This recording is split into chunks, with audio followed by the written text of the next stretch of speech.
AITA for saying no when my ex wanted to take our 5-year-old on a US cruise that turned out to be to the Bahamas. My ex-wife recently messaged me saying she wanted to take our 5-year-old son on a 6-day cruise with her new boyfriend. She said the cruise would stay within the United States and that it was supposed to be an educational experience.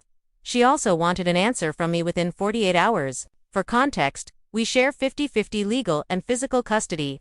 Our schedule follows a 2-3 rotation every other weekend, which means neither of us goes more than 3 days without seeing our son. Our custody agreement also says any trip should not last more than 7 days, must happen during the traveling parent's custody time, and cannot interfere with school unless both parents agree. Now, when she first told me about this cruise, she gave me almost no details, just inside the US and 6 days.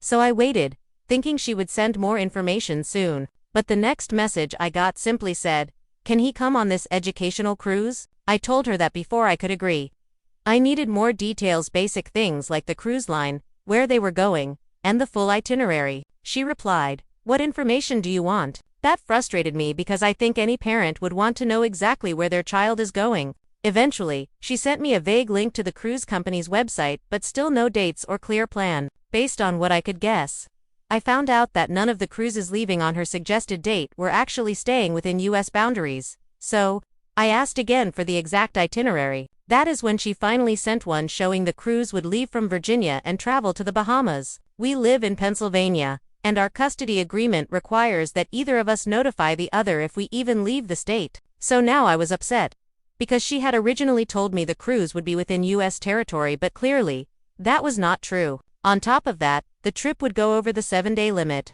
fall on my custody weekend, and take our son out of school for a full week. This is the same person who once wanted to delay his school start so he could be evaluated before entering the system. Now she wants him to miss class for a vacation. So, I calmly told her that I was uncomfortable with how the situation was presented. I asked if we could all sit down, her boyfriend, and meet to talk and clear up any concerns. Her response: "Let's cut to the chase. I was misinformed about the Bahamas being outside the US, and I already gave you all the information you need."